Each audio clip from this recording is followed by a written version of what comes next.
Hello, Yoni. Hello. Hear me? Hey, I can hear you. Can you hear me? Yeah, perfectly. Because I have Great. changed my microphone just right now, and I am testing it now. Perfect. I hear you perfectly. Great. How are you? I'm all right. Yeah, you've had a big project that you're preparing Oh, for or crazy, working on. crazy. Yeah, crazy. You know, they forecast this project at the beginning of the year, and it became as twice as big as we thought. So everybody's super interesting, even corporate. So we have just finished the meeting with the US, and Yeah. well, it's every day talking about the same. It's nice because it's a super project, and of course we are really interested in doing that. But at the same time, it's super tired. I believe that. How about you? Can you just tell me what do you see? Do you see me and the PowerPoint? Yeah, I see two screens. Well, three Yeah. indeed. Myself, you, and your screen. Okay. Because I'm trying to figure out how we can put the PowerPoint in presentation mode at the same time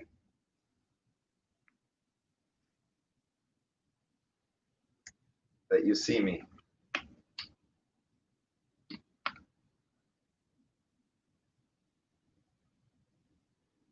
Yeah, I can see your presentation, and then I see you. And I believe that you can only see your presentation, right? Yeah, that's what I'm trying to figure out, Mm. whether I can do anything about that. So Victoria or Rachel is telling us to introduce yourself, name, company, location. Ah, no, but it's for the people. Yeah. I don't know.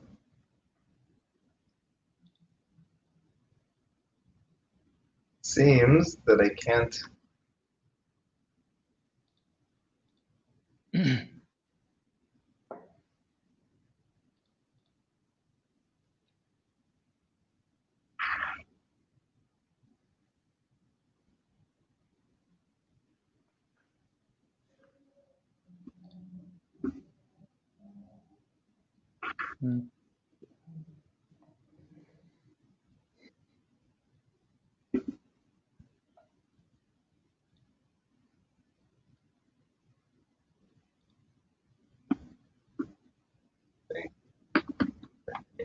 Do.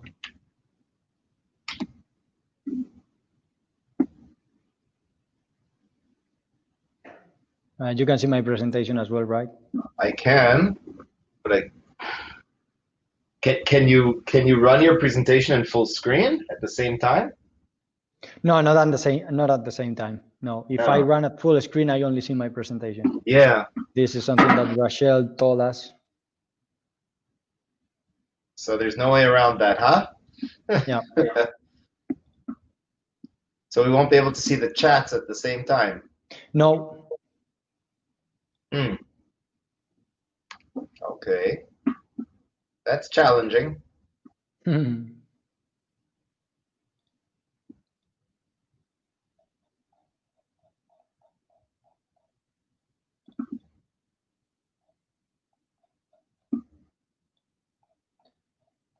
Will you start or should I start?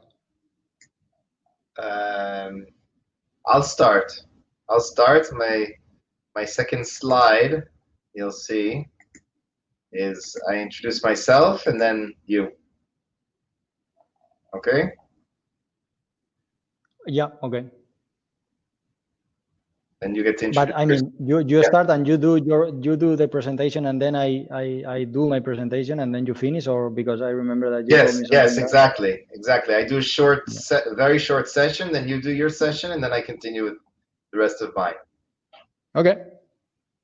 Great. Let's see. People should start shuffling in hopefully soon. Mm-hmm.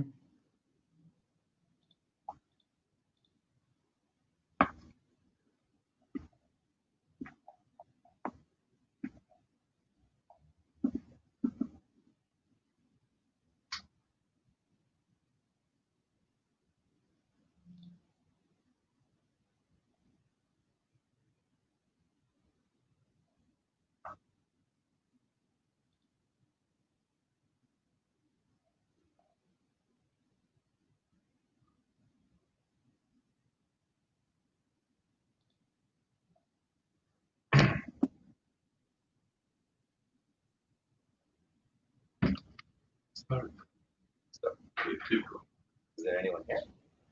Let's see. For the session. Okay.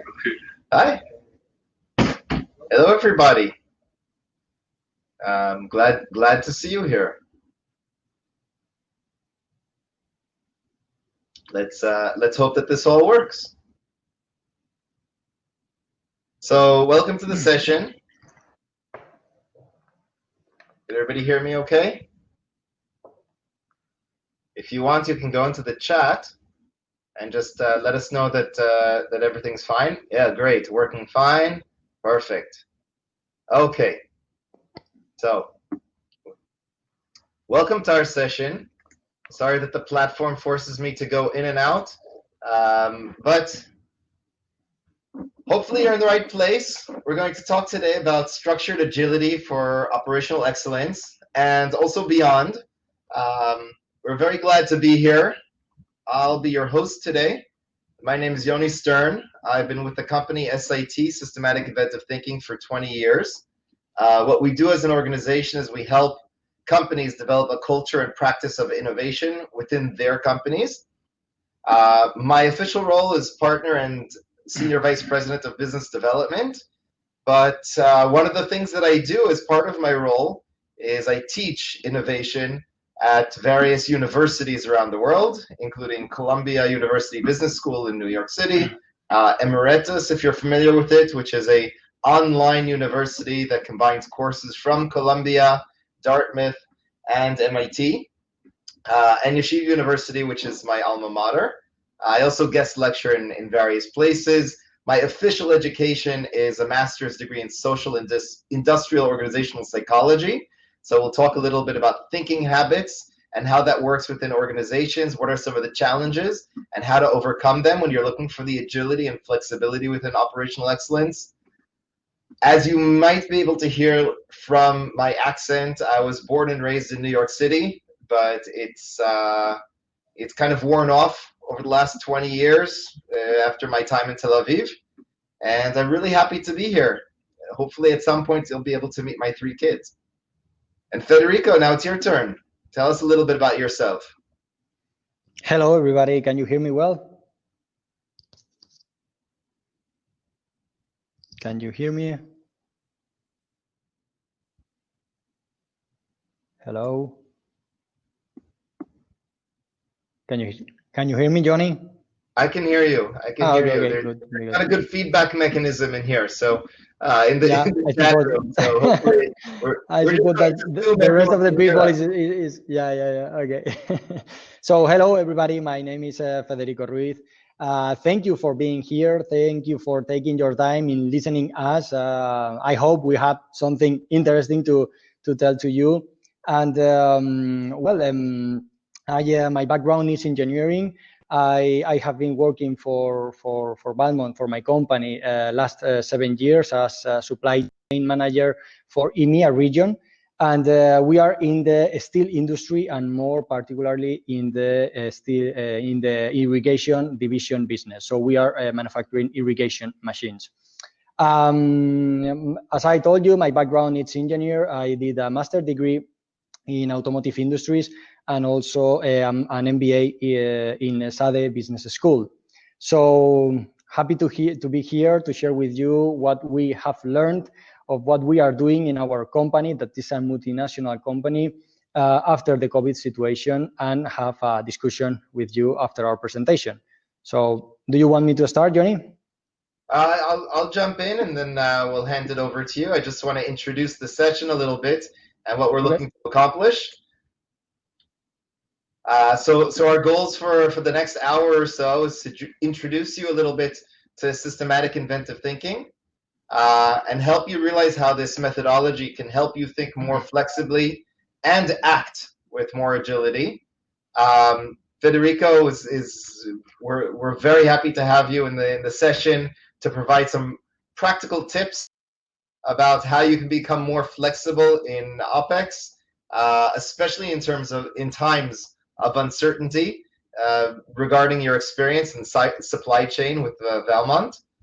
And we want to help you understand how this approach called systematic inventive thinking links in and can help to supplement or complement other methodologies you might be using within operational excellence within your organization. So the way we're going to do this is you should just be reassured that as SIT, we've seen a lot of things around the world. We've been working in 73 countries, and a lot of what we're looking to accomplish is helping you, like the other 75,000 people we've encountered along the way, change your mindsets around how to be much more agile within your organizations. And we'll share with you some of our experience over the last 25 years in helping organizations do that. And whatever organization you're from, whatever sector it is, however large or small it might be, I think that we have a lot to share. We have a lot of experience all over, and with pretty much every sector and every size of company. So I really invite you all to ask questions, write in the chat, and please participate so that you can get the most out of our session today. If we're going to be talking about innovation, I'm going to ask everybody, whoever's here, to please just give me your definition of innovation. We all talk differently about innovation and how it might help us be more flexible, but what do you consider is innovation? So please use the chat to share your thoughts. What's innovation in your minds?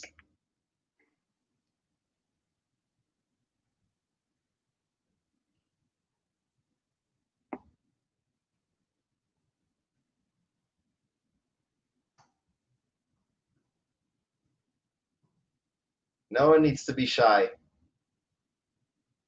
Do things differently to have better outcomes. Thank you. Federico, other thoughts?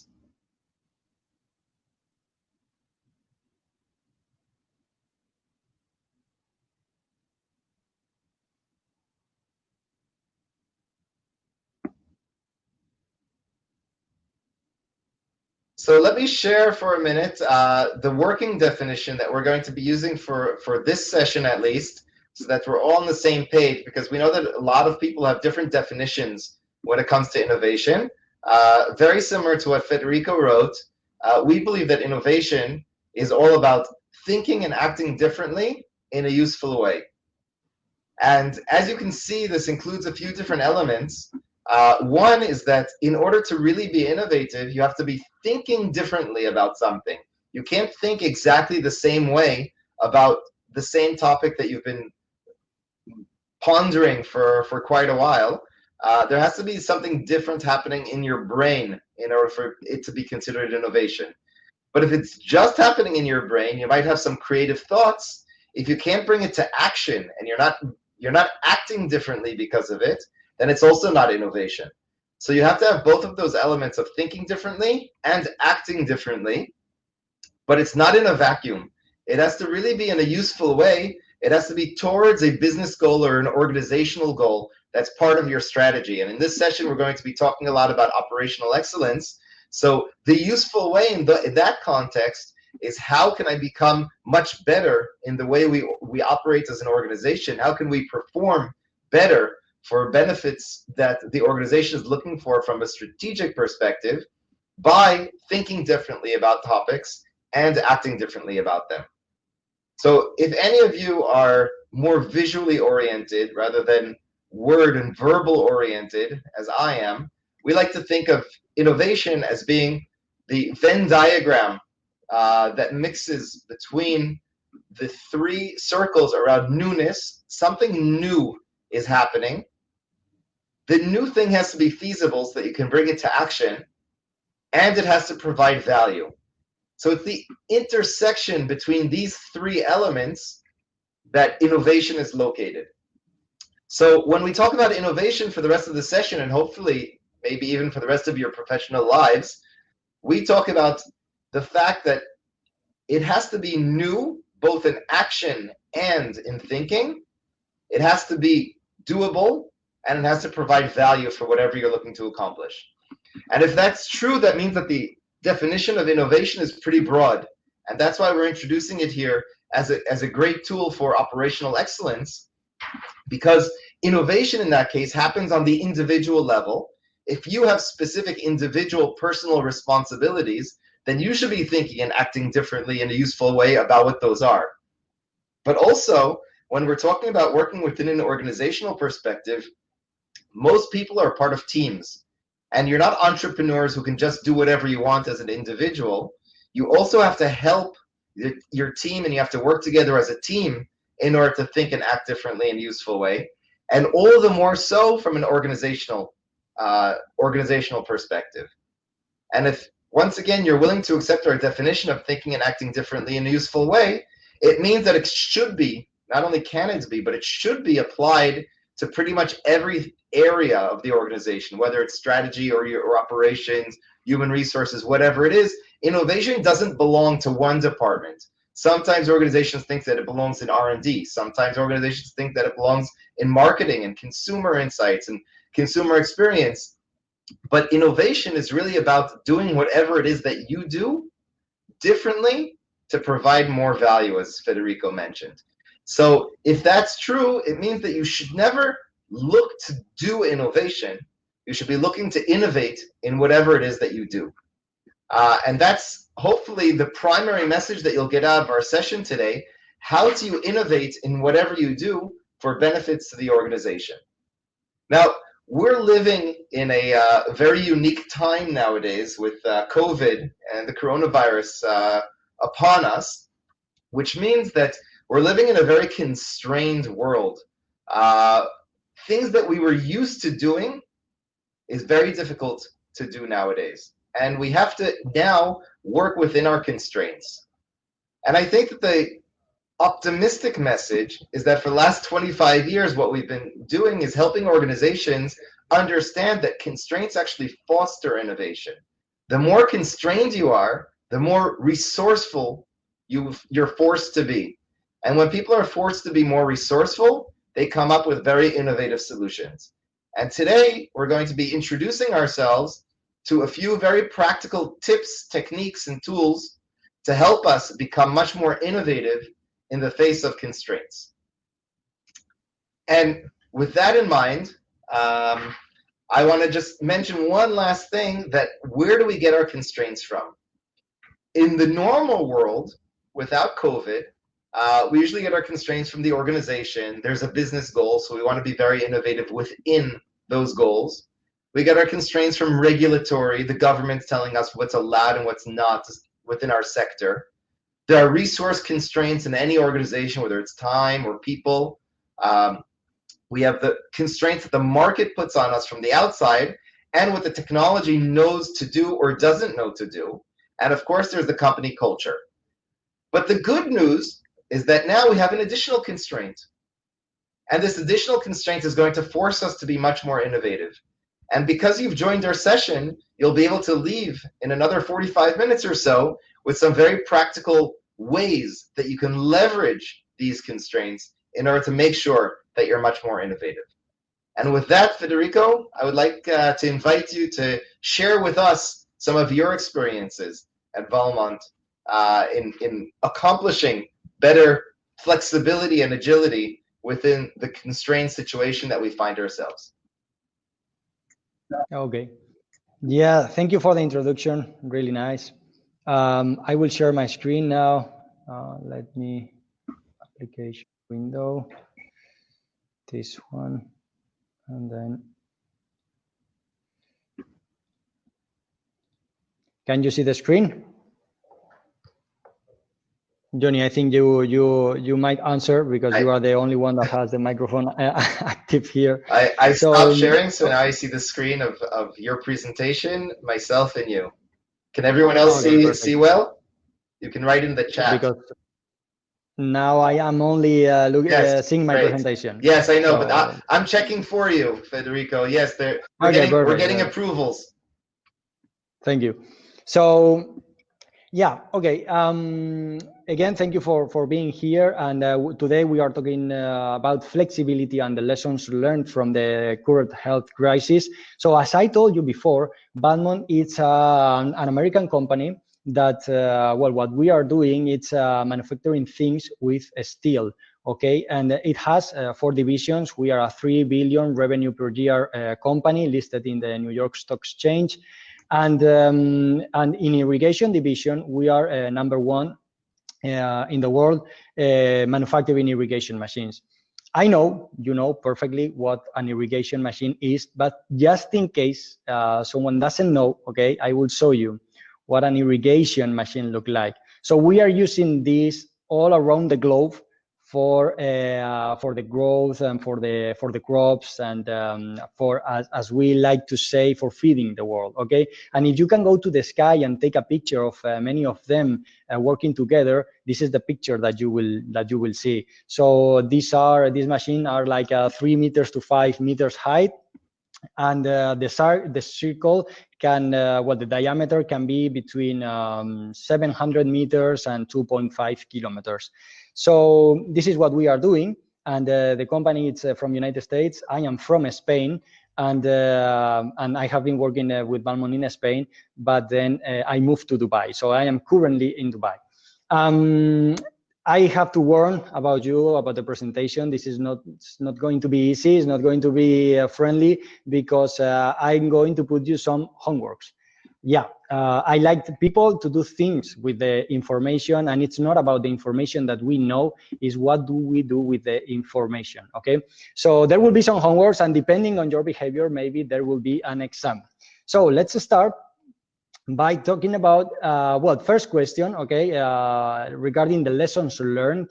I would like you to go to the pool. There is a box or a tab, something in the right side of the screen that says pools, and I put there some questions. Question number one is, what are the lessons learned that you feel more relevant? And I put some of them after brainstorming myself and brainstorming my team, because I told them that we are going to do a presentation today, and they put some ideas. So I would like you to choose one of them, okay?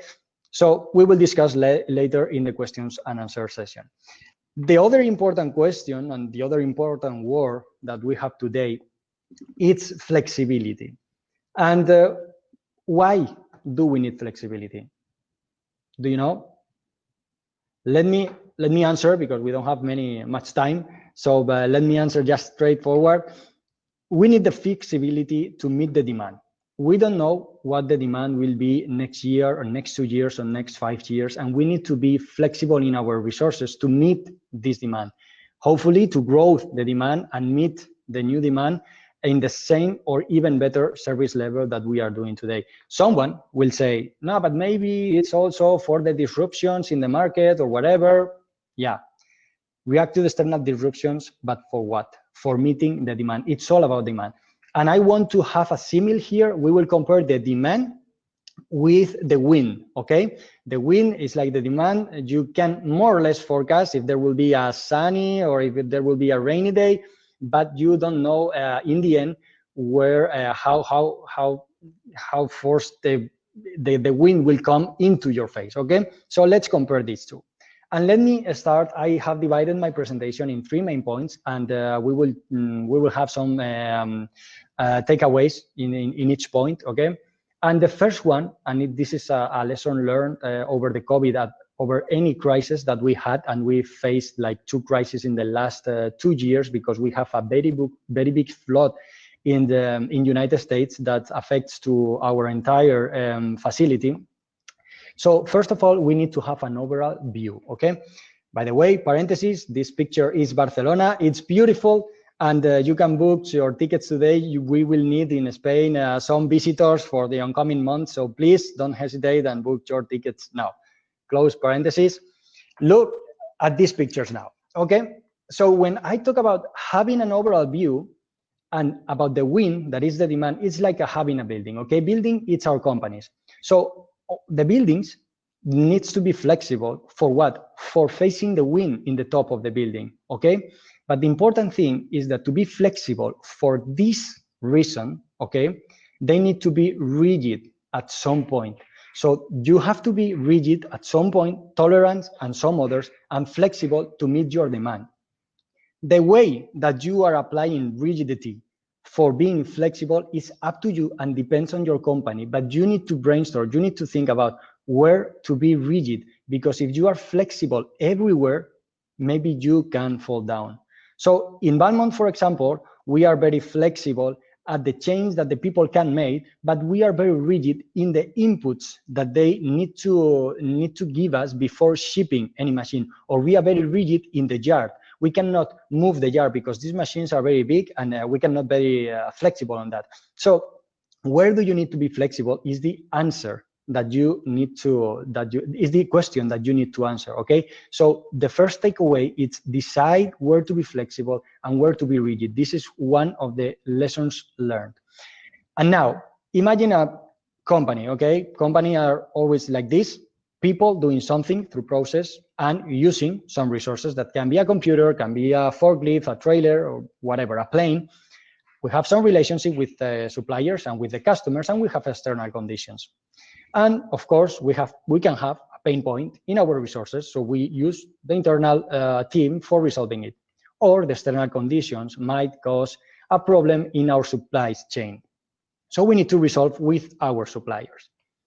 But then we have the pandemic situation that it's affecting everything, okay? In this case, something that we learned is that you need to move all together, okay? You need to move everything at the same time. And for that, you need to be intensive in communication. This is the second takeaway that you must have, okay?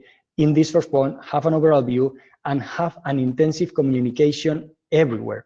So you need to listen from everywhere, think and decide internally, and then share with everybody and everywhere. So the whole structure with suppliers, customers, the expectations, the capacity of your suppliers, the capacity of your company, it's very well known by everybody, okay? And now, sorry to tell you, I promise you that we will have some homeworks. So I want you to test tomorrow, okay? Because tomorrow is Friday, so for main people will have to work tomorrow. I am not, because in Dubai we have Fridays and Saturdays free, and Sundays we have to work. It's more or less the same. But tomorrow you have to test your communication at all levels. Okay, so check, just think. Okay, how frequent you communicate with your team, with your suppliers, with your customers, or with other departments. Okay, and for that, I have the second question here. I want you to go to the pool and then answer the question that you will find there of how often do you have conversation of what is going on, okay, with different departments. What is going on is not what you are going to do tomorrow. Of course, you can have a friend in HR and you talk with him every day. No, the point is that something that might concern the entire company, okay? How often do you really discuss this with the departments? Because this is something that you must train, because when we have a pandemic situation of a crisis, it's something that will come as a very important thing, okay? How flexible we are, how agile we are in communication. So this is the second question, okay? If you have already answered, let's jump into the second point. Assess your resources. So now you can forget the building comparison, and we will think about a person that wants to run a marathon, okay? So your resources can be your legs, your heart, your lungs, okay? And we need to have this, all your body very fit, because the point here is that if we compare ourselves or our companies with people who is the people who wants to run a marathon, okay? In this case, the pandemic situation is the race. The point is that we don't know when the race is taking place. So we need to be prepared every day, train every day. Let me put you an example. These are, well, this is a news come in Spain newspaper 2 days ago, okay, 2 days ago. And I can translate it. It's what you can read here. It's the black hole of data. The government hasn't been able to provide clear and transparent figures during the pandemic crisis due to a lack of updated systems. So it's crazy. You cannot provide feasible data to the world because you have the systems and you didn't have updated. So it's something that, again, let's think about your body, okay? You need to train every day. You need to maintain your resource everyday fit, and this is super important. You cannot have the system out to date. And the second point is that you need to stress them. You really need to see what is your maximum capacity and then observe the leaks, because these leaks are going to be your big problems in the next crisis. And when we are talking about the stress, is think about if you run out of cash, if you run out of space in your yard, because imagine your maximum capacity is 100 containers and you put 100, then imagine that 20 more containers are coming to your yard. What do you do? What are your resources to go over, to go beyond? And this is where the innovation comes. We need to practice innovation every day to be fit, to be prepared for the race, okay?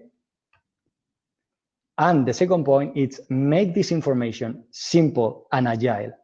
This is something that we tested in the last month over the pandemic, that we need to have access to the key information very simple and very agile. So homeworks, just take your notes. What is the homework? Is think about if you have what you daily need in a simple and agile way, okay? And for that, how we are going to do it?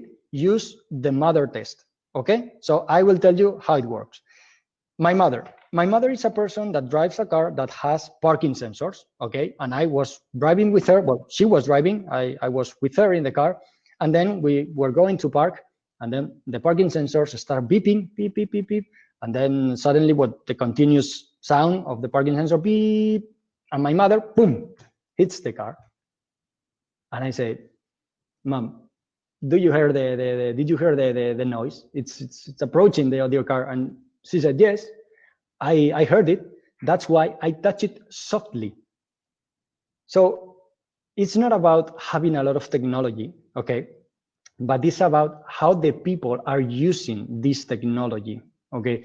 This is important. If you give a lot of resources, a lot of technology to a person that doesn't know how to use, they will use it in their own way, not in the way that it's supposed to be used, okay? So please do this test, do the mother test, and check if the people can use the system as it's meant to be, okay? Second thing, and it's the other test, and it's the mother test as well, is that we need this information simple and agile. So if my mother takes her car, she knows very well when to stop for a car refueling or to check the tire pressure. If you put my mother in the most fancy car today with auto driving or whatever, you put my mom there, probably she won't use all the technology that the car has, but she still knows when to stop for refueling the car and to check the tire pressure. Why? Because the information in this example, it's very clear, and in all the cars is the same because they know very well, car manufacturers, what KPIs for you to drive. It's to have gas or electricity and to have also pressure in your tires. So do this test, put your mother in your office, okay? Imagine, of course, don't take your mother's or your husband or whatever you want to take, but imagine, take there in your office and explain them, okay, this is my dashboard, ma'am. So if this comes to red or if this becomes yellow, just notify me. So the question is, will your mother, partner, son, whatever you want to put in your office, be able to notify you if something is going wrong in your company? If the question is yes, perfect. You can now focus on another thing. If it's no, please review your KPIs, review the technology you are applying, review the process you have to get the information, because in a pandemic crisis, you will need this information fast and agile because things are moving very fast, okay? And the last point I want to comment, it's about people. It's something that you might see in the question number one, people, and it doesn't matter if the managers or the company, it's people-oriented, task-oriented. People, it's always the resource more valuable that we have. It's the most valuable resource because they are the ones that are executing day a day your strategy, okay? So we need to motivate them. We need to trust them, delegate, and let them fail. So yes, of course, don't put it in a super high level position that they can fail and they just ruin the company, but let them fail in little things. So they must feel the confidence that you have on them. In this pandemic situation, for example, in Valmont, we felt that the people are very committed with our company, and it's because we are communicating with them daily, weekly, in all the changes. We are very transparent to them, and then is the difference that when you have a crisis, the people should do something, or the company think that we all need to do something. So the most important, talking about people, I will say that it's listen to your people concerns.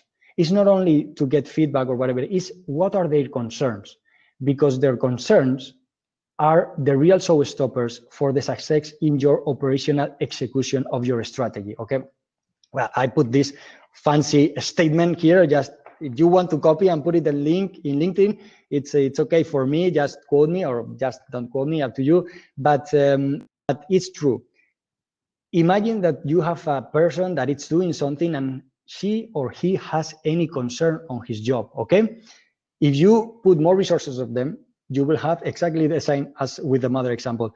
Their concerns are translated in something that you don't know what is happening, okay, in your daily execution. And it's, again, daily. So the impact, even if you think that the concerns are not very important, the impact day a day, it's huge at the end of the year. So please take this in consideration. And the homework for this situation is get feedback. Just it, okay? How? Send an email about this presentation, send an email about this event, and let them comment about it. What do you think? We had a person there taking talking about his mother and talking about the flexibility in the buildings. What do you think? And they might think this is a crazy guy. Okay, but you have already started a conversation with them, and this will be very helpful. And the bonus point is just that all of this is the perfect scenario for making a change.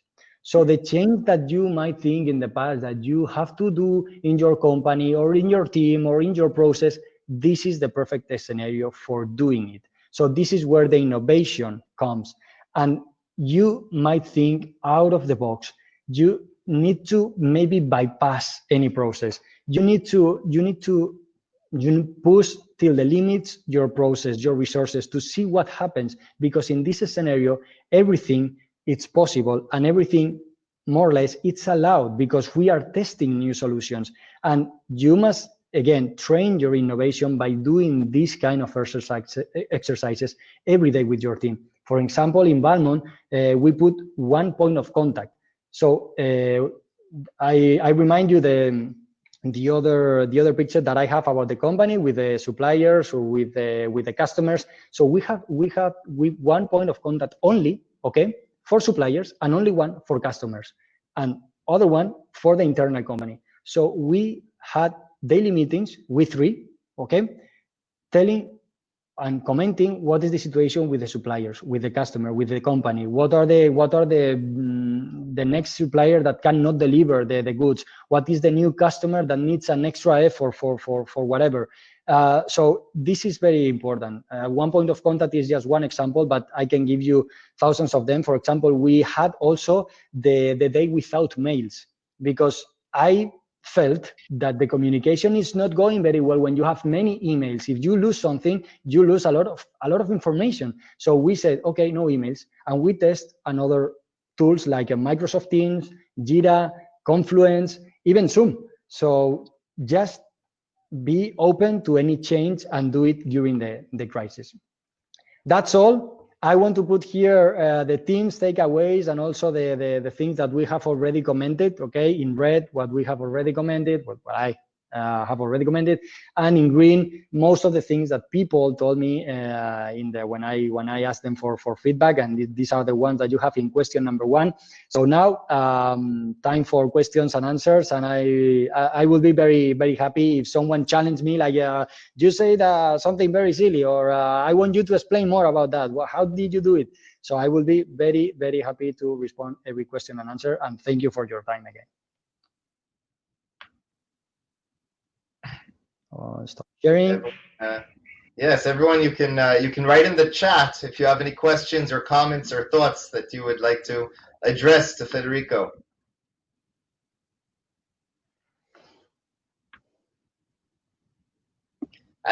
As you're mulling that over, I'm just going to throw out there that it's really important to change. Thank you, Federico. And as I mentioned, innovation is all about the ability to change, but to change the way you're thinking, to change the way you act in a very useful way.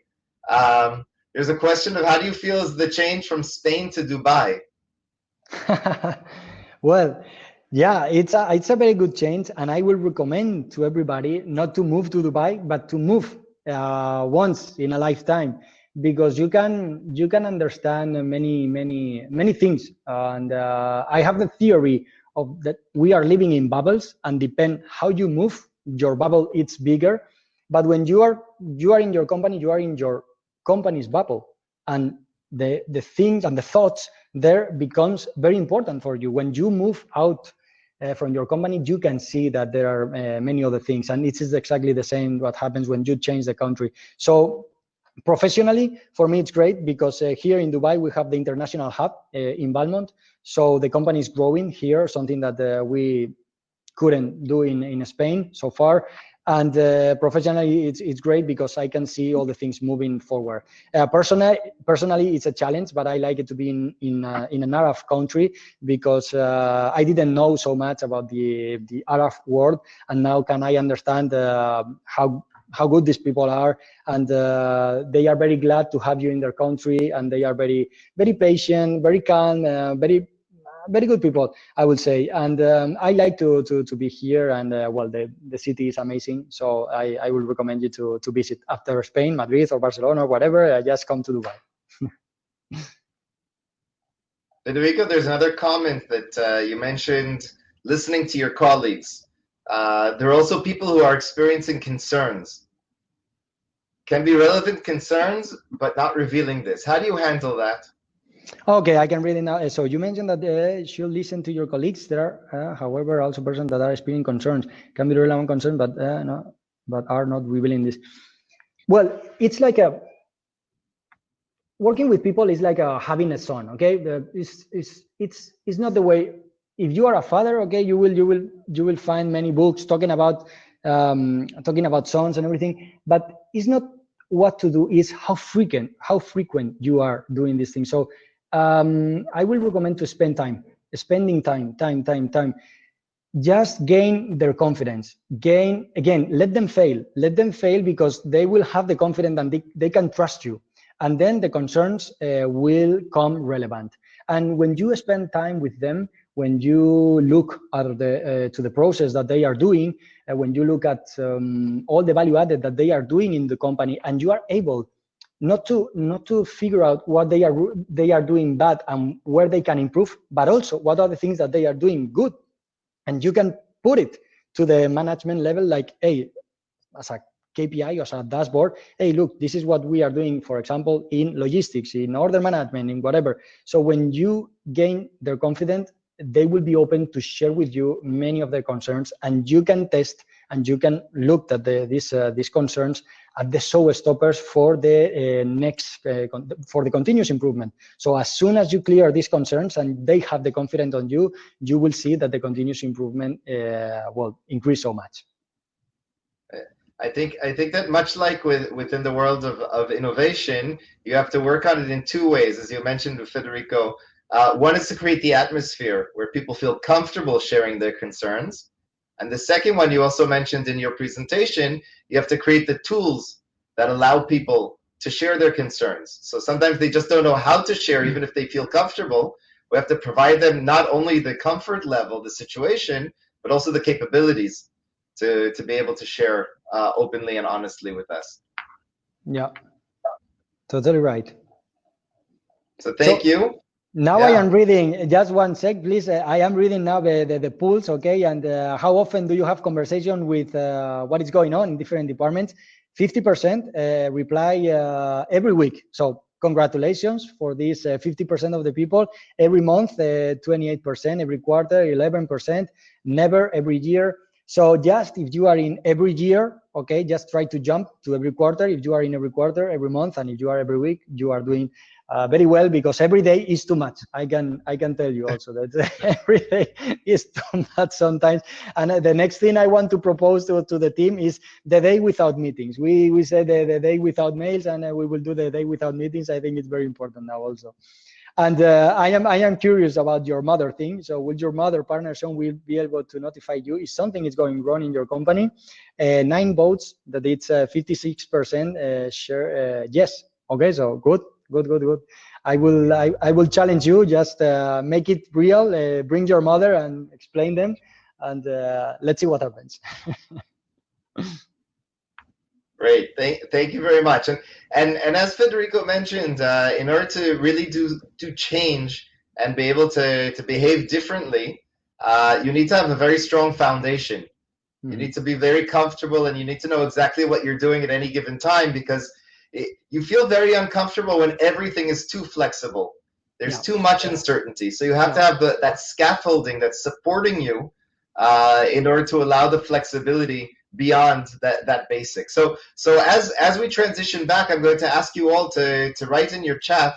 Do you have existing processes in your organization that help you with operational excellence? Are there structured processes that you're working with that give you that confidence and will allow you to have that rigidity as the backbone to flexibility? So I don't know, I've met organizations around the world that use Kaizen, that use Six Sigma, that use Lean, that use theory of constraints, that use lots of different types of methodologies. What are the types of methodologies that you have within your organizations? Federico, I can ask you first because you have audio and other people can type in meanwhile if they want to share. Yeah, can you repeat the question? Sorry, I was reading the comment and I lost the sorry. I asked whether you have in your organization a methodology, a structured methodology for operational excellence, something around productivity, like a Six Sigma or a Lean, or Kaizens, things like that.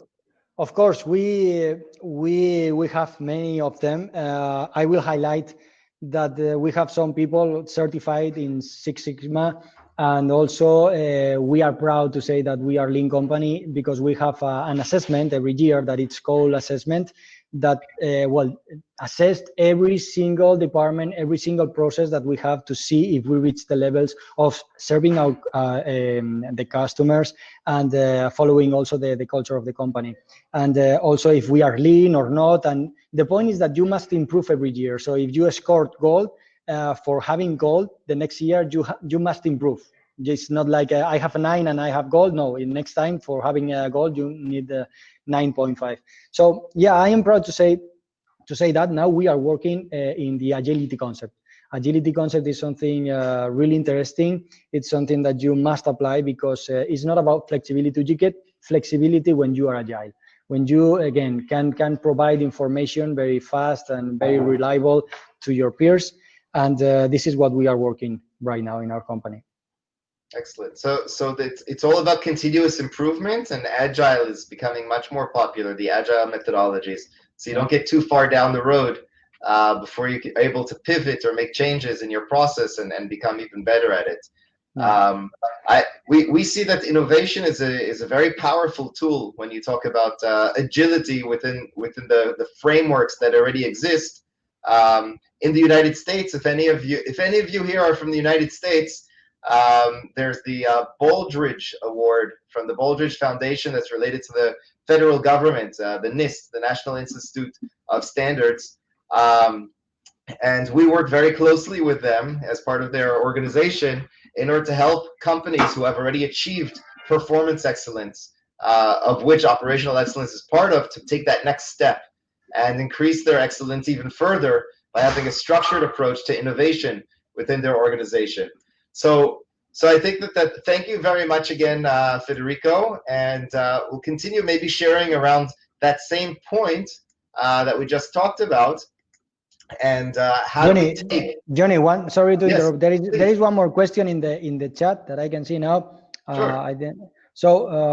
They say the mother example refers to people that are kind of stuck in old habits and not willing to adapt to change out of fear that they will not be needed. Loss of jobs or whatever, no?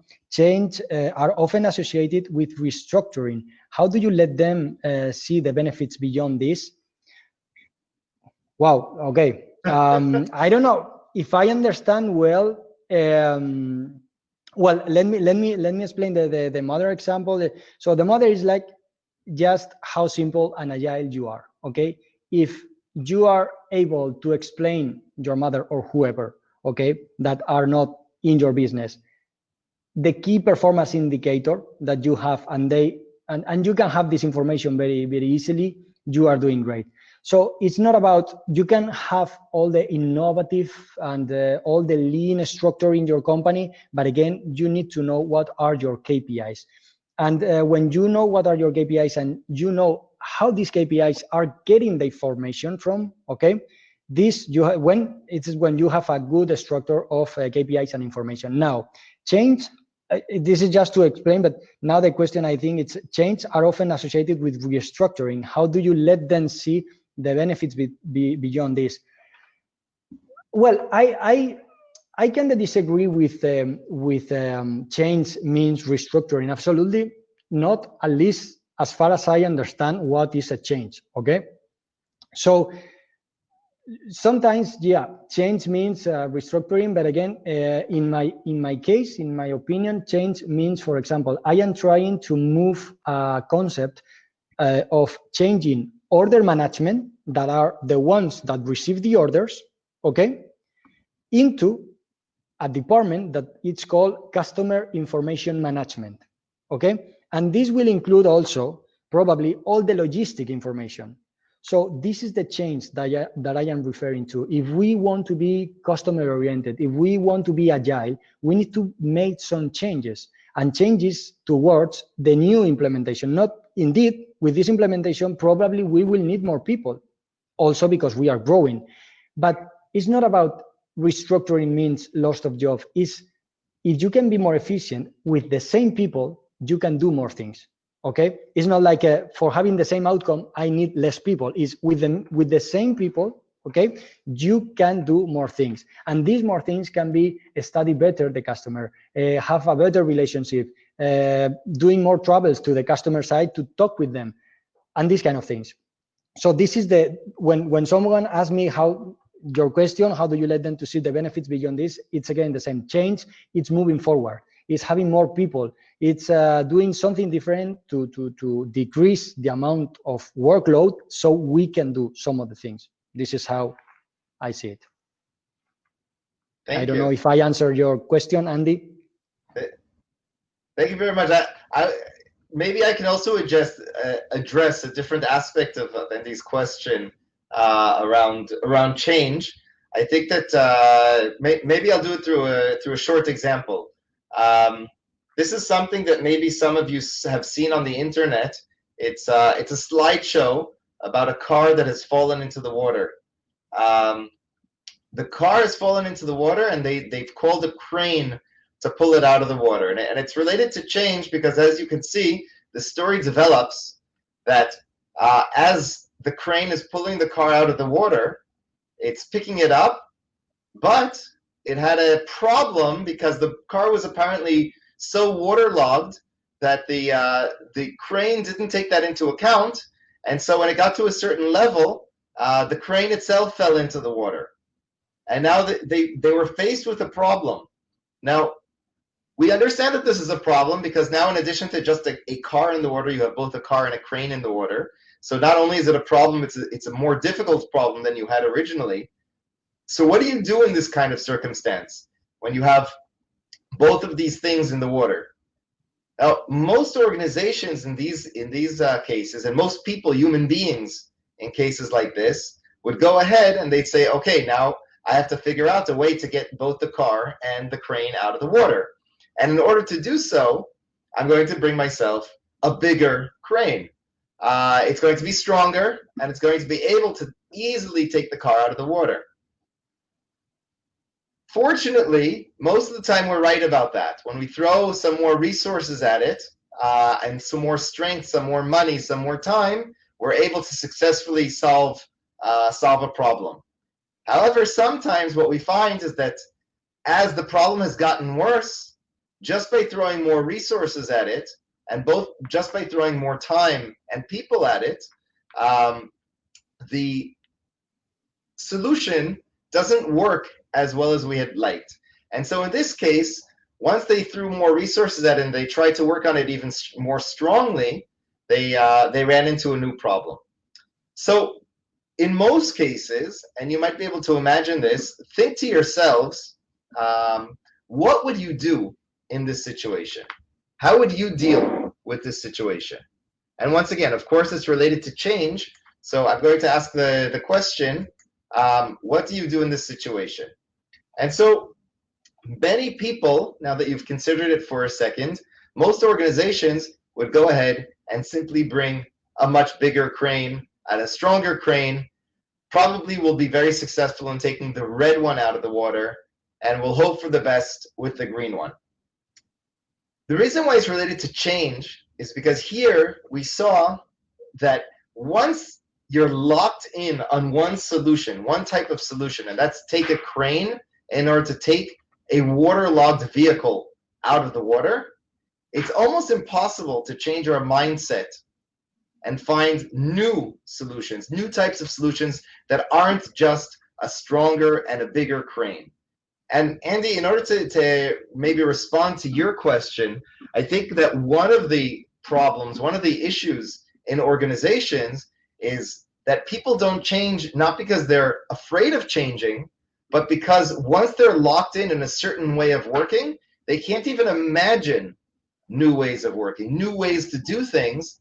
And that's really at the basis of what change is all about. That's really what's going to lead to change, the ability to think differently sometimes, not just act differently. And it's very scary to be told, I want you to act differently. I want you to change now.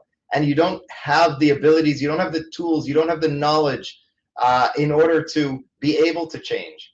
And so what we want to be able to do within the world of flexibility, agility within organizations, within processes, within operations, whatever it is that we want to change, we want to be able to help people with the ability to find those new alternatives. And what blocks people from finding those alternatives is something that's called cognitive fixedness.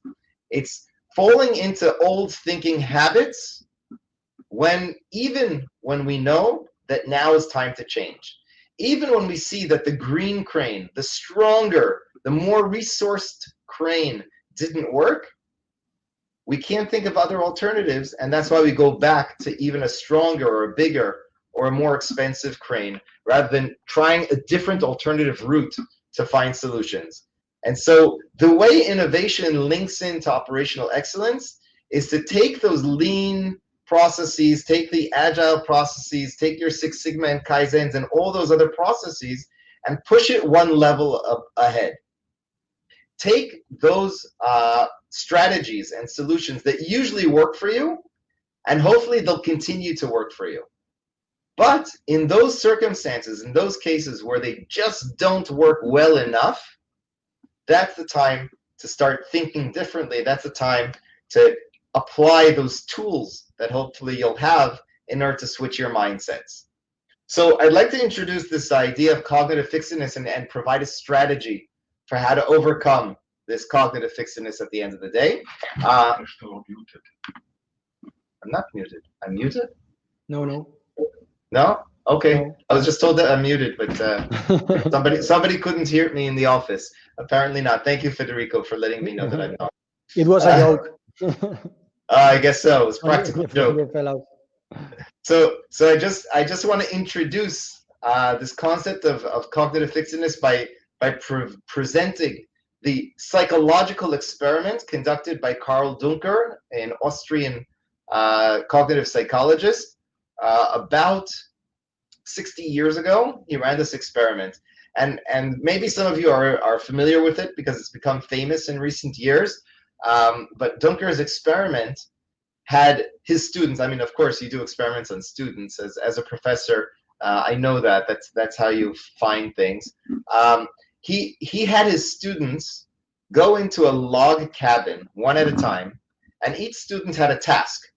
They were given these objects, and they were given the task to find a way to light the candle and keep it at shoulder height for 5 minutes after they've left the cabin without burning it down. The cabin had no tables, no chairs, no other resources inside other than a candle, this matchbox, and some thumbtacks.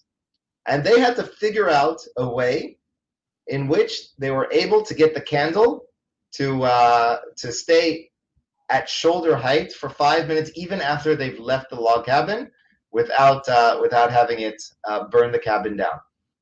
Now take a few seconds now to think about whether you can find a solution to this. What could be a solution, and how would you be able to go about doing this?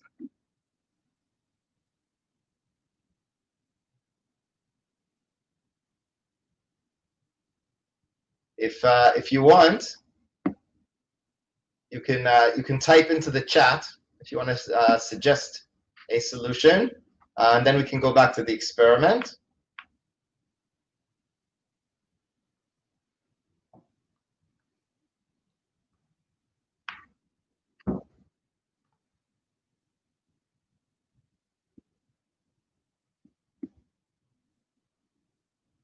Okay, so we're going to go back to the experiment, and I'll give you the other group. So there was a second group of students that he gave the same puzzle to, and he told them exactly the same task. They have to light the candle and keep it at shoulder height for 5 minutes after they've left the room. And he presented the resources. Exactly. This time, he presented them slightly differently. And the way he presented them was as follows. This was the second group. So the second group, all you have is a candle, a box of matches, and several thumbtacks. And you have to figure out the solution of how to get it to stay lit for 5 minutes at shoulder height after you've left the room. And now that you've seen this group, you can imagine that the second group performed a lot better than the first group. In fact, 80% of people in the second group were able to solve this task in order to find a solution to the task, as opposed to less than 20% in the first group. And the solution that he was looking for was this. And the question I will pose to you is, why do you think that the second group was much better, performed much better than the first group in this experiment? Why do you believe that happened? Why was the second group able to find a solution much more easily than people in the first group? Any thoughts? The matchbox was open. Thank you very much. There are visual cues, exactly. Yes, I will show the picture again.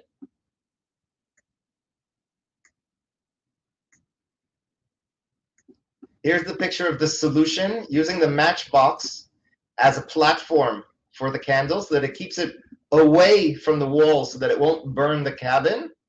But it's actually utilizing the matchbox. And if we go back to this picture of the difference between the groups, that's exactly right. It's the visual cues. Now, you'll notice that in group 1 and group 2, you had exactly the same resources. However, because of the visual cue to group 2, it was easier to find the solution. The reason why he coined this fixedness, he actually gave it a name. He called it functional fixedness. And he theorized that the reason why group 1 was not able to find a solution as well as group 2 is because they made assumptions that what they actually have are 3 resources. They have a candle, they have a box of matches, and they have thumbtacks. However, group 2 was able to dissociate the box and the function of the box from the function of the matches. And once they were able to do that, they thought all of a sudden, hey, I have 4 resources, not just 3.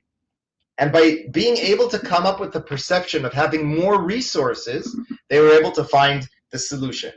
Now, it's not that they really had more resources. They were just able to use those visual cues as if they had more resources.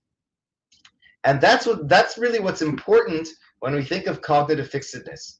We have to realize that oftentimes we're constrained, but even more frequently, we constrain ourselves. We think that we have fewer resources than what we really have. And in fact, in group 1 and group 2, we had just as many resources. And I would even say that group 2 would constrain their own thinking and thinking that they only have 4 resources. But if I would ask you in the chat, how many resources do you identify now? How many resources do you think that they really have to use in order to solve the problem? Start giving me a list of additional things that you start paying attention to all of a sudden, now that you know about functional fixedness, now that you understand that you can start separating resources one from another in order to show that you're much richer than you originally thought, that you're not nearly as constrained as you had assumed in the first place. So not only do we have a box, we have the base of the box, we have the sleeve of the box, and that's where you strike your match, right? Even the match we can break up into various resources. You have the tip, which is the part that actually catches fire and that combusts much quicker. You have the wood, which is another resource. Within the candle, you could even break the candle down into the wax versus the wick. And if you could find a solution in using the wax versus the wick, that would also be a great solution. So what happens is, if you're able to start breaking that functional fixedness, when you have the right tools and processes that help you identify what are your resources really, rather than how do I assume, or what assumptions are underlying the way I process resources, we have a lot more agility and flexibility in our thinking habits.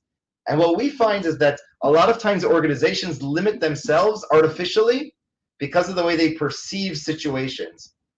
And if you have the right process to help you find what those situations really are, and what you're really able to do in those situations, and how many resources you really have to work with, that's a great first step in finding additional alternatives in creating that flexibility. I'll just give you maybe an example from the world of operational excellence.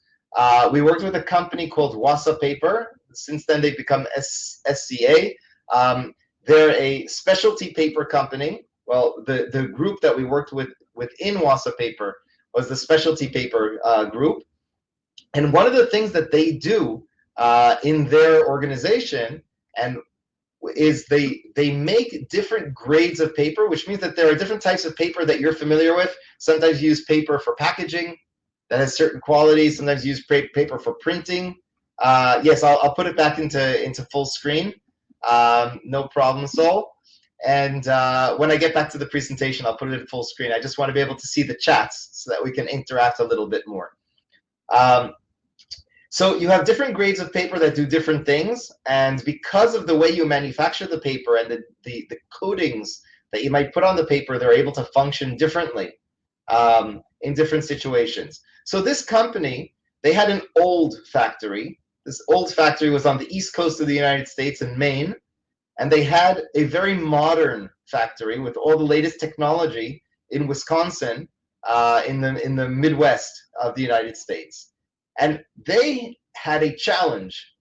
Their challenge was that the technology, the up-to-date, cutting-edge technology factory was able to manufacture so many different types of grades of paper that they were overworked. And the older factory that had been established dozens of years ago, decades beforehand, knew how to make fewer grades of paper, and they were under capacity. And of course, in operational excellence, we need to find a way to utilize our assets, asset sweating, as much as possible. So their challenge, the way that they put it, was how do we make some of these more advanced grades of paper in our old factory using technology that wasn't originally built in order to make those grades of paper?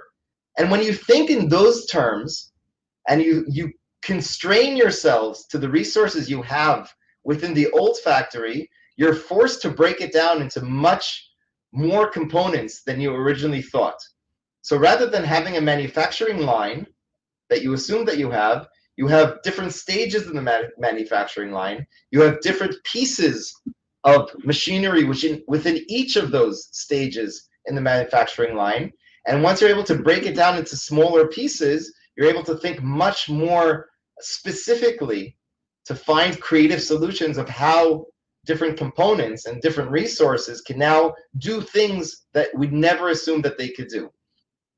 In this case, one of the papers that Wasa made was a silicon-coated paper that was excellent for packaging food so that you can print very beautiful graphics on it and that the consumer would be attracted to it much more.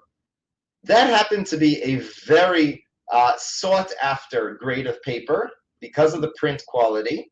However, it was pretty expensive to make because you needed to coat it with silicon, and silicon is an expensive material.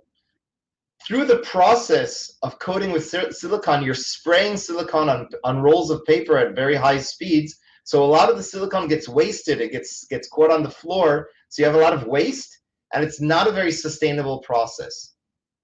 What we were able to do as part of this project was go to the main factory, the factory that was on the East Coast, the old one, and understand that they have within the paper drying process, they have what's called the calendar.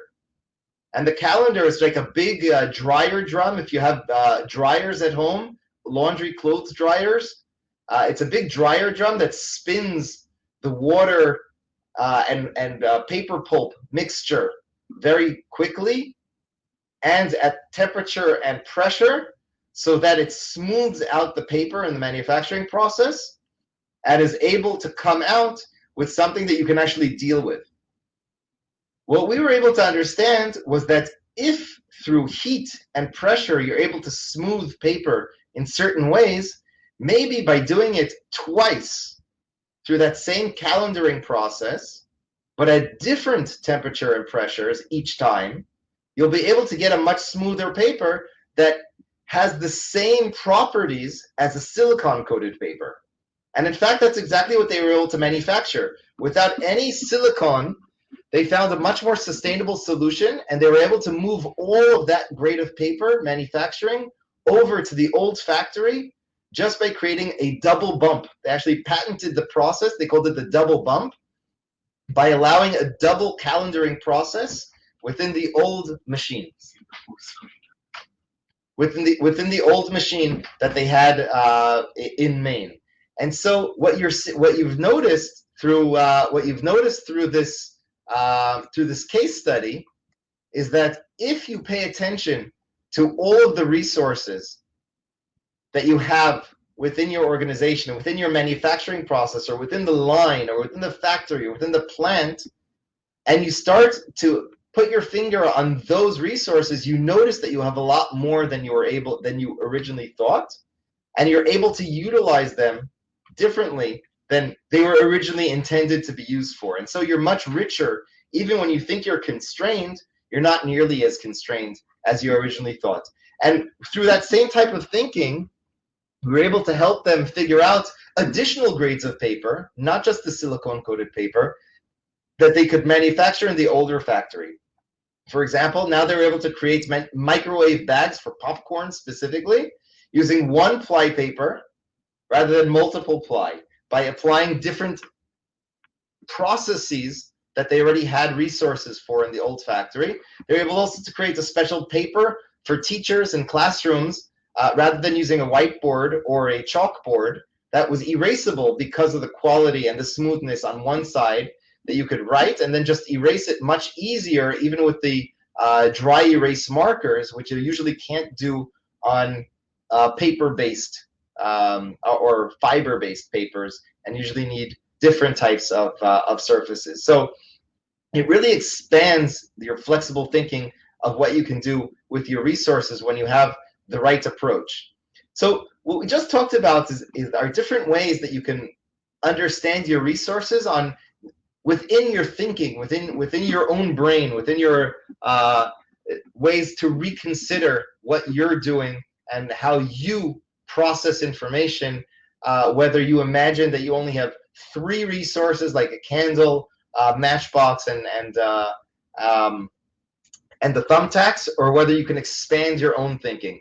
But fixedness doesn't only exist within the individual. Fixedness exists within teams, and of course it exists within an organization.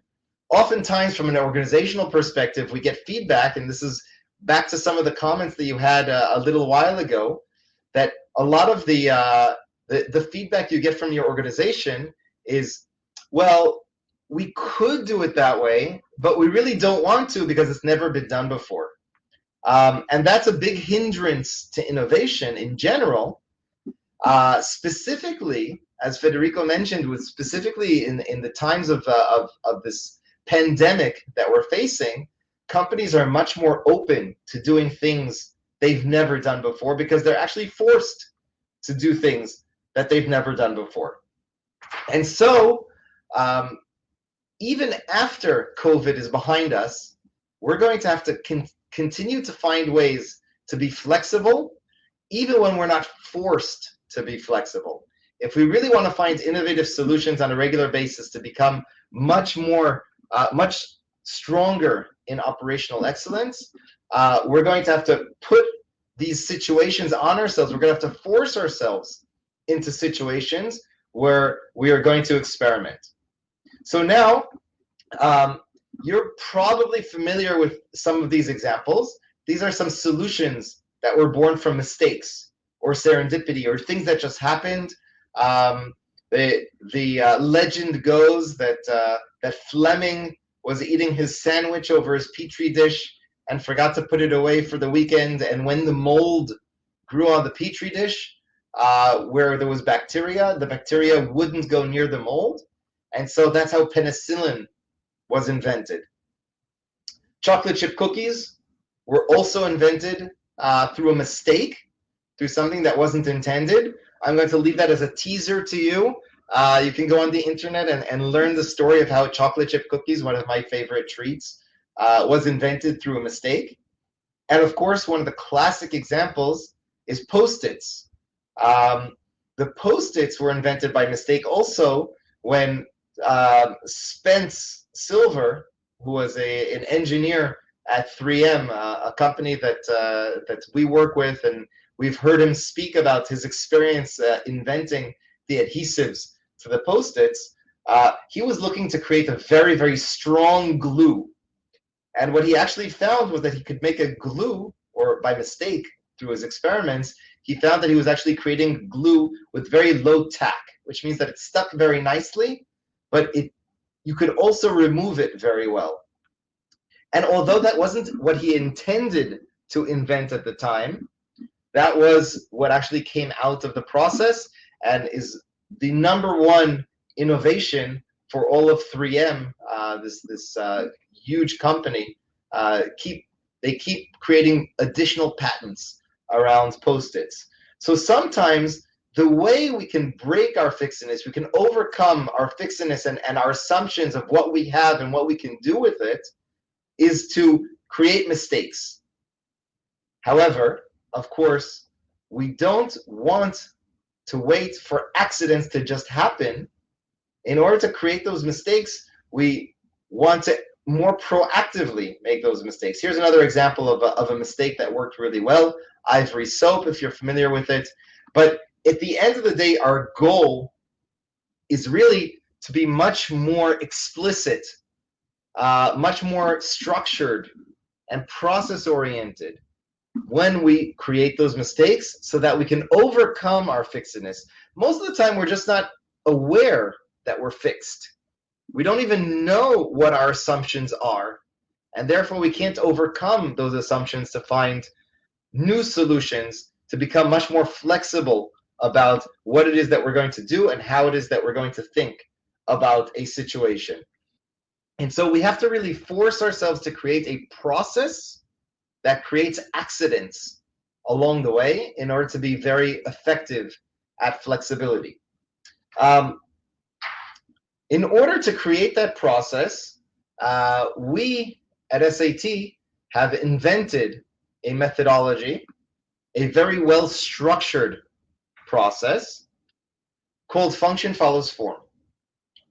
Function follows form, as you can see, is a flow chart of how you get from an existing situation to an innovative idea at the end of the day. The way we do that is we take our existing situation, we list the components, as we mentioned earlier. You list the components of the manufacturing process, and you notice that you have a calendar, the dryer drum. You list the components of your log cabin, and you find out that you actually have a box and not just matchbox. So you have a platform that you can use. So we list our situation, and then we manipulate our situation in some way by applying a thinking tool, a very well-defined, well-structured thinking tool, which I will demonstrate in just a minute through another case study. Once you apply that thinking tool, you've already arrived at a new situation. You're imagining a new situation. For example, now we can go through the drying process of our paper twice with different temperature and pressure. And that creates a new situation that I'd never imagined before. I never knew we could do it before, just because I was forced into that situation.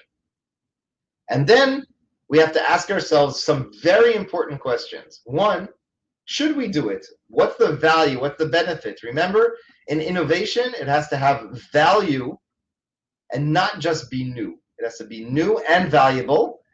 And the third leg is our next question. How can we do it? Is this really feasible to accomplish? How can we make sure that we're able to accomplish this at the end of the day? Typically, if we're able to answer positively that we should do it and we can identify value for it, and we know how to make it feasible, we'll have to make some minor adaptations, and then we have an idea. So let's understand a little bit how we start applying this methodology, this very structured process, in order to come out with more flexibility, because it seems very contradictory. How do you use something rigid, a process, a flow, in order to become more flexible? But as Federico mentioned, you have to have a process, you have to have discipline in order to become flexible. If you don't have discipline and you don't have a process, then you become very uncomfortable with your flexibility and you're never going to implement it, you're never going to bring to real change. So you have to become much more expert on how do I utilize this process in order to increase my flexibility.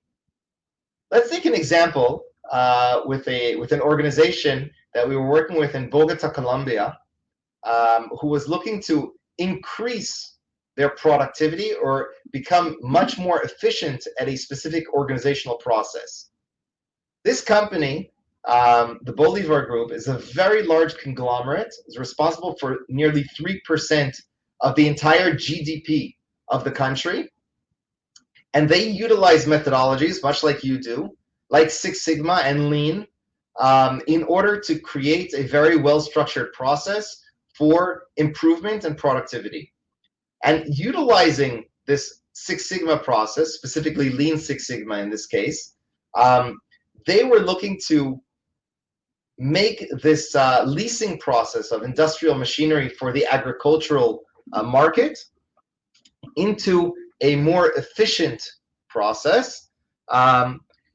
They had started using these methodologies and they had actually achieved a nice 4% increase in operational efficiency, which any of you, if you're in the field of Opex, know that it's a very impressive result. So they were actually quite happy that they were able to get 4%. However, when you look at it from an objective perspective, and that's why they decided they wanted to give it another try by applying innovation as an additional tool for operational excellence beyond the achievements that they've already accomplished through Lean Six Sigma, they found that if they chart out the process, although all their competitors were still stuck in a process that took 46 days from request for machinery until they actually received it, through the Lean Six Sigma, they narrowed it down to 44 days, but from an objective perspective, it's still way too long, and it didn't give them the competitive advantage that they were looking to achieve through their operational excellence. And that's why they decided it was time to explore a structured, innovative process in order to have a better or much more impactful effect. What happens in the structured process, as you saw from our function follows form process, we start from an existing situation. Sometimes it's a list of components, but sometimes it's a list of stages of a process. In this case, because leasing is a service, it made more sense to list or break the process, the service, down into a series of stages through which the process moves from 0 days to 44 days. The next stage, as you remember, is to manipulate the existing situation, to change something about it.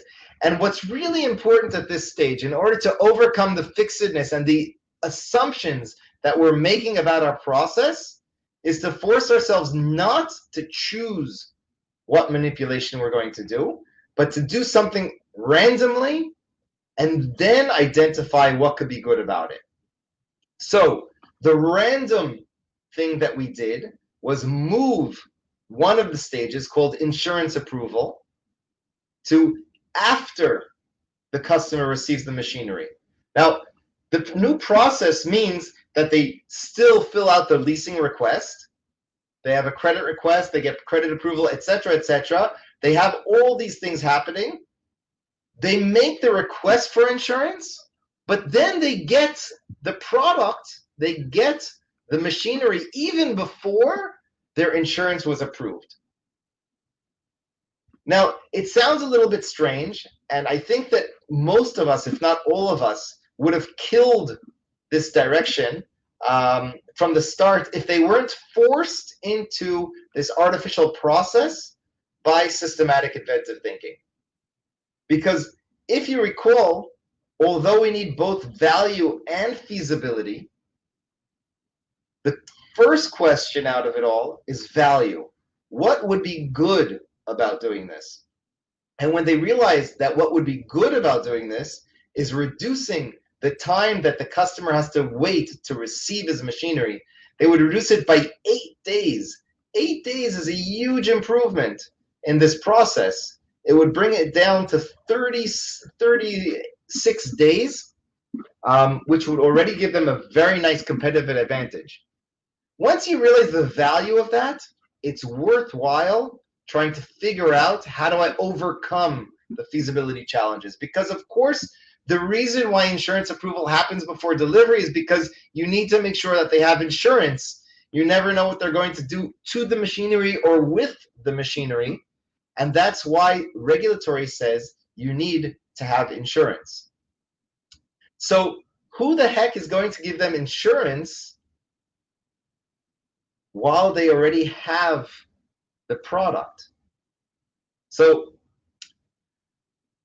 the thought was, can we create 2 different kinds of insurance which would allow them to have insurance even before delivery, but won't block the process from advancing? And they started to think of a solution.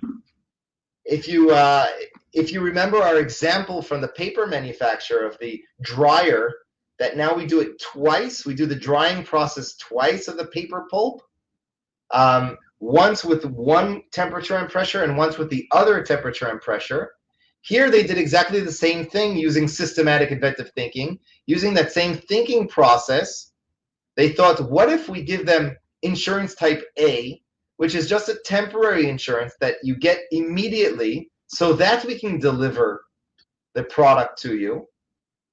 And only after you get the insurance approval do you get the permanent insurance, which allows you to keep the piece of machinery for as long as you need it. So if we could do that, then we overcome whatever regulatory issues there are in the fact that you need to have insurance before you actually have the product. And it would allow the idea to happen. However, as you can imagine, if you've tried to implement very innovative and impactful ideas in your organization before, it's usually a series of challenges that come up each time you come up with a really, truly impactful breakthrough idea.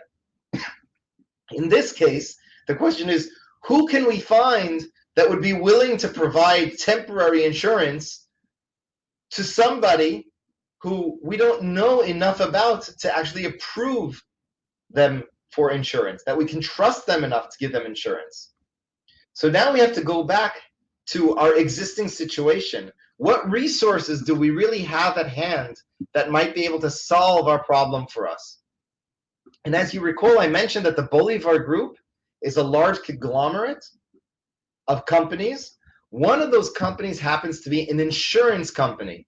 So they have leasing, they have insurance, they have banking, they're a financial institution. And so they were able to pick up the phone and talk to their sister company, which was an insurance company, and say, what if we asked you to issue insurance for our leasing customers? Would you be willing to do that, even though they haven't been approved? And with that question, they went back to management and they considered what's the risk and what's the benefit. I think many of you are also thinking about risk. We're often wary of bringing innovations or breakthrough solutions to market because they're too risky. However, now in Corona time, we're willing to take more risk because the whole world is at risk and everyone's taking more risk. But in this case, you have to really measure and balance the risk with the value. And just because you're part of the same parent company doesn't mean you're going to all of a sudden and definitely say yes to your sister company just for them to get better business and to improve their process. You have to have something in it for you as the insurance company. And in their analysis of the risk versus the gain, they found that with this risk, this associated risk, they would be able to gain a market that they completely had not tapped into. They had never been in the market of insurance for heavy machinery. And being part of this process of giving free temporary insurance to those who are asking for leasing equipment from their sister company would open up a completely new market for them. Now, what do you think happens to a customer who receives free temporary insurance from one insurer? Let's say we'll call them the Bolivar Insurance Company. When they have to start paying insurance, do they go around shopping for who's going to give them the better deal? Or do they just renew that policy for whatever price, as long as it's a competitive price, for whatever price is being offered them? And of course, the answer is yes, we'd rather not go through the headache of investigate who else will give me slightly cheaper insurance. I'll simply stick with the insurance agency that gave me the free temporary insurance and pay their going rate. And by doing this, both the leasing company and the insurance company of the Bolivar Group were able to gain strong competitive advantage. The leasing company gaining an extra 8 days off of the process, which is great process excellence, and performance excellence and operational excellence, as well as the insurance company being able to open up a completely new market and getting a very large market share within that market.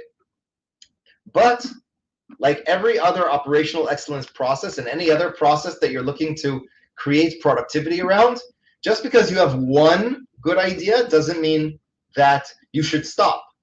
And so through this rigorous process, because it's a structured methodology, because it's a structured process, you're able to then go ahead and move another piece of the process to somewhere else, and then assess whether that could have gain, whether that could have benefits, and then move another piece of the process around. And at the end of the day, you've completely reorganized your entire process, and at the end, you're able to create something that has huge impact on the industry, the entire sector. They pretty much redefined the entire industrial equipment leasing process by allowing 40% of the entire market to lease from the time that they fill out the leasing request. They're able to get their machinery within 3 days rather than the industry standard of 46 days. And for those who didn't fit all the parameters that they were looking for, it still only took them 2 weeks to get their equipment rather than 46 days. So this is some ways that you can actually implement very structured innovation, very structured flexibility within your organization in order to have extremely impactful results at the end of the day. So what we want you to remember from this session, from this talk, is that you really don't have to do innovation, but you really should learn to innovate in whatever you do.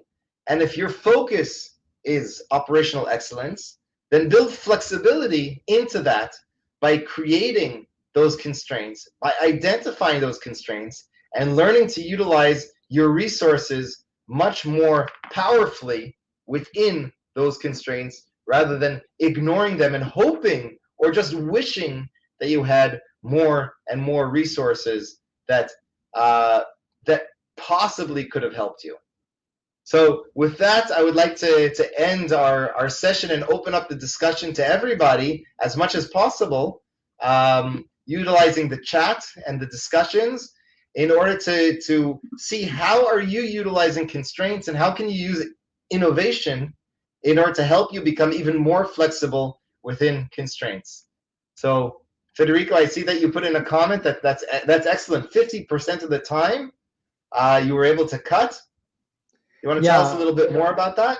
Yeah, well, it was amazing because we have a process where we are sending, where we are shipping big machines, okay? And then there can be some parts missing. It doesn't happen very frequently, but sometimes happens. And when we read the data at the beginning, we saw that we receive shortage every week.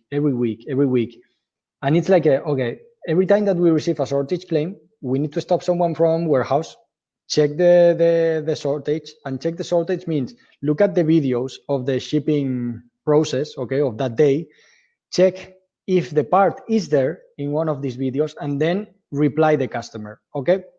So we are spending like 2 weeks, more or less, in replying something that potentially we have missed. So what we did is just go through the data, okay? And we read that 80% or 70% more or less of the claims cost less than $200, okay? So we said, so right now, what we are going to do is every time that they claim something that it's below $200, we are not going to check anything. We are going to ship it. So we cut the process, the big process that is check the videos, that it's around 1 week before you stock, you check all the videos and blah, blah, blah. We just cut it in 1 week. So from 2 weeks to 1 week in replying all the customers. And it was crazy because then we analyzed how much does it cost the hour per operator in warehouse.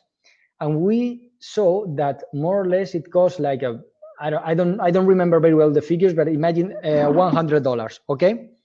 By using these guys in shipping something, adding value, you gain like $150, okay? So we presented that to the management team, and we said, look, if we don't check and we send all of the shortage, customer will be happier because we are cutting the time that we reply to them, and even we are spending less time in checking things, and rather than checking things, we are shipping things. So even with that, we are gaining money. Even if we ship it and we were good at the claim and we didn't miss anything, even with that, we are gaining money. So it was a very good process. And again, it's exactly the same as this example. We tried through Six Sigma, trying to put more resources into the shortage process to check sooner, to check 1 hour sooner, to check 2 hours sooner. But when you remove something that is not essential, then you have your implementation and your improvements. It was really nice. That's a great example. Thank you, Federico. It reminds me of a different example when we were working with Brinks, the armored car company, that also had a process of each time when they came and picked up the cash that was left over at the ATM. That's one of their services that they give to banks.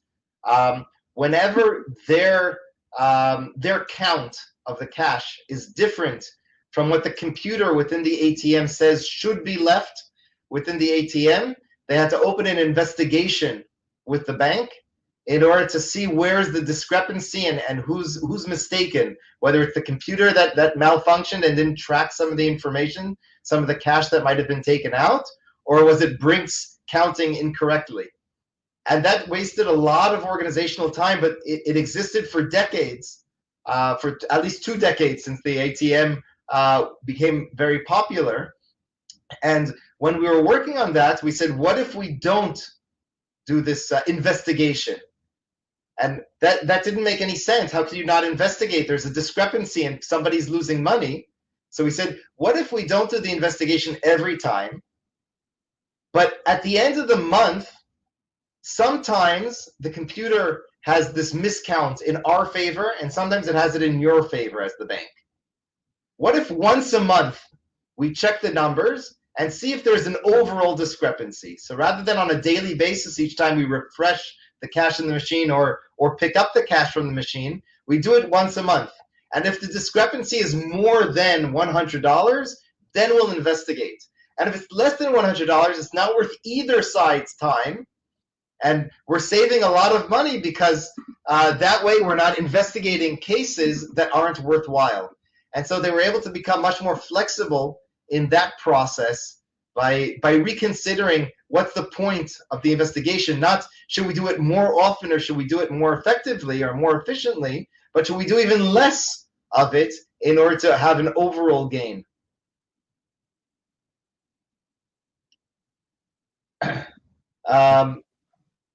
I also want to address Andy now that I'm out of full screen. I saw your comments about survival being a strong motivator and the question around survival for the Dunker experiment.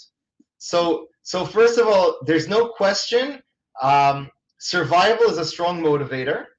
In fact, time pressure is a strong motivator. A lot of people, we hear them say, well, if I had more time, I'd be more innovative. If I had more time, I'd find a good solution. It's usually the opposite. The more urgent something is, the less time you have, the more innovative you will become. And so if we think about innovation and flexibility and solution or problem solving, there are two types of conditions which help us find creative solutions. These are called necessary conditions and sufficient conditions. Survival, time constraints, urgencies, sense of urgency are all necessary conditions. You need to have those in place, otherwise nobody's really ever going to be motivated for change. Human beings don't want to change. We're creatures of habit, and it usually makes us more efficient. And that's why, evolutionarily speaking, we continue with our habits unless we're forced to change. So we have to sometimes artificially force people to think that they're in survival mode or give them artificial constraints in order to get them to innovate or in order to get them to change and definitely to be much more flexible. The problem that we find is that most organizations only do that.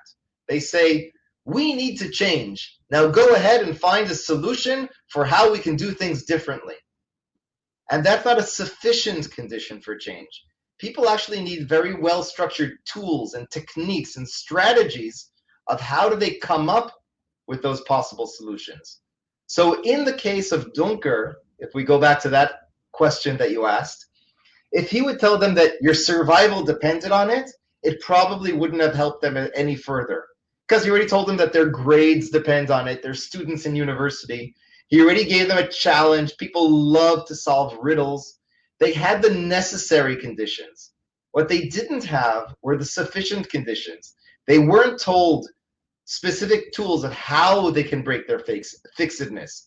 How do they identify that they actually have more resources than they had thought that they had? How do they map out their resource base, or what we call at SAT, the closed world? How can they actually imagine that not only do they have a box of matches, but they have a box and they have matches? They don't only have a candle, but they have a wick and they have wax. You have to give them those strategies, and those are the necessary conditions to actually help them think differently. I don't know, maybe some of you have been in that experience where your managers have told you, okay, now we have to brainstorm and think differently about the topic. Go ahead, and I expect an answer in tomorrow. Has that really helped you? Now, of course, you want to perform well for your manager. You want to provide the answer. You want to provide the solution. But very rarely does it help you come up with the solution. It just stresses you out. So it's the combination of giving them the challenge and expecting a deadline to be met with a new solution and the specific tools to come up with the innovative solution that will increase their performance or enhance their performance. And that's what you need to provide to your employees and your colleagues. And that's what systematic inventive thinking supplies you, and how we facilitate people in organizations to come up with these excellent breakthrough solutions for operational excellence, utilizing these methodologies, utilizing these strategies within the constraints and the survival mechanism that either the world has placed on them because of COVID, or that the organization has placed on them because of their strategy, or the market has placed on them because of the competitive landscape. So all those influencers are happening to them.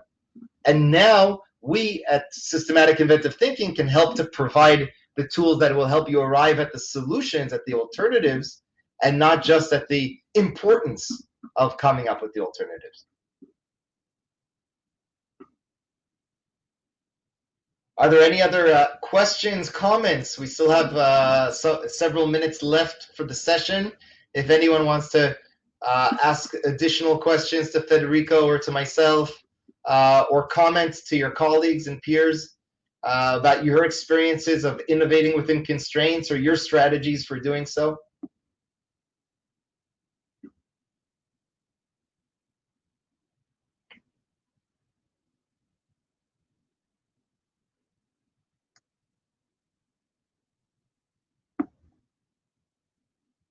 Okay, so with that, I think we can end our session with just, if you're going to innovate in what you do and not just do innovation, you'll see that you can apply innovation to so many different areas, whether it's product development or productivity, as we talked about, or whether organizational innovation or digital transformation or problem solving or customer insights or customer experience strategy, whatever it is, innovation can really help.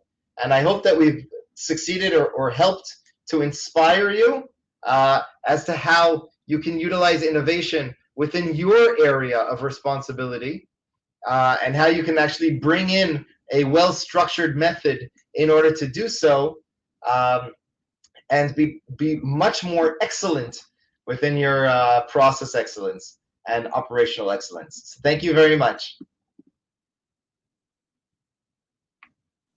Yeah, thank you very much, everyone, for answering the polls and for your questions in the chat.